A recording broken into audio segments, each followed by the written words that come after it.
పొంగల్ చేస్తున్నా ఈరోజు.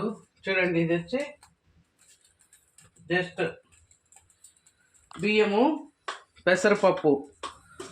ఒక గ్లాస్ బియ్యానికి ఒక గ్లాస్ పెసరపప్పు వేసి కొంచెం మిరియాలు జీలకర్ర వేసేసి ఒక గ్లాసుకు 4 గ్లాసులు నీళ్ళు వేసి బాగా ఇలా జారుగా ఉడకబెట్టుకున్నాం రైస్. ఇప్పుడు తిరుగుబాటు పెడదాం ఫ్రెండ్స్.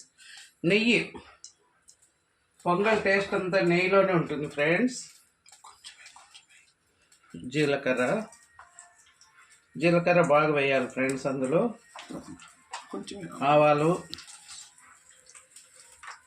మినప్పప్పు, శనగపప్పు, కొద్దిగా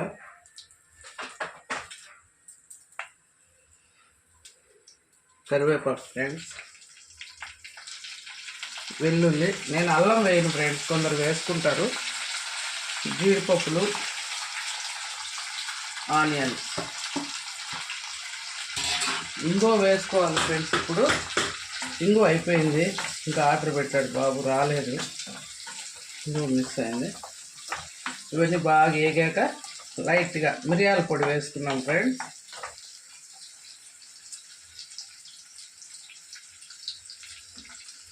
కనపడలేదు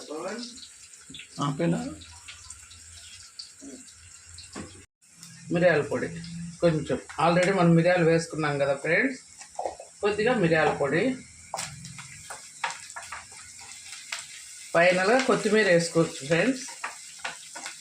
నిన్నంతా యూజ్ చేసేసాం కదా, ఇంకా బజారుకి పోని టైం లేదు. పక్కన ఎంత కొనుక్కుంటే సరిపోతుంది.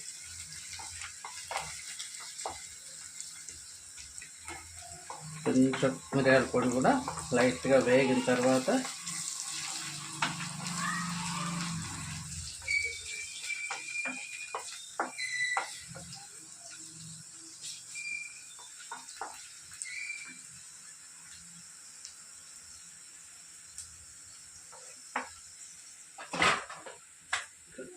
ఇట్లా పెట్టేసి తిరుగుబాత అంతా దీంట్లోకి కొద్దిగా అనుకోండి, పెనంలోకే పొంగల్ వేసుకోవచ్చు. కానీ పొంగల్ ఎక్కువ ఉంది కాబట్టి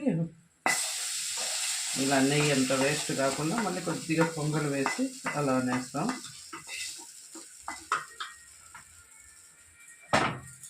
అంతే, వేడి వేడి పొంగల్ రెడీ. చూడండి, జీడిపప్పు, ఆవాలు, జీలకర్ర, స్మెల్ అయితే సూపర్గా ఉంది ఫ్రెండ్స్. మిరియాల పొడి పడింది కదా, ఇప్పుడే తినేయాలన్నంత టెంప్టింగ్గా ఉంది ఫ్రెండ్స్. ఇందులో సాంబార్ ఉంది, పచ్చడి ఉంది, ఇంకా ఆవకాయ పెట్టుకొని తింటే సూపర్గా ఉంటుంది ఫ్రెండ్స్. ఆవకాయ తినొచ్చు, శనగకాయ పొడి కానీ ఏదైనా సూపర్గా ఉంటుంది ఫ్రెండ్స్. కొద్దిసేపు మూత పెట్టేస్తే ఆ వేడంతా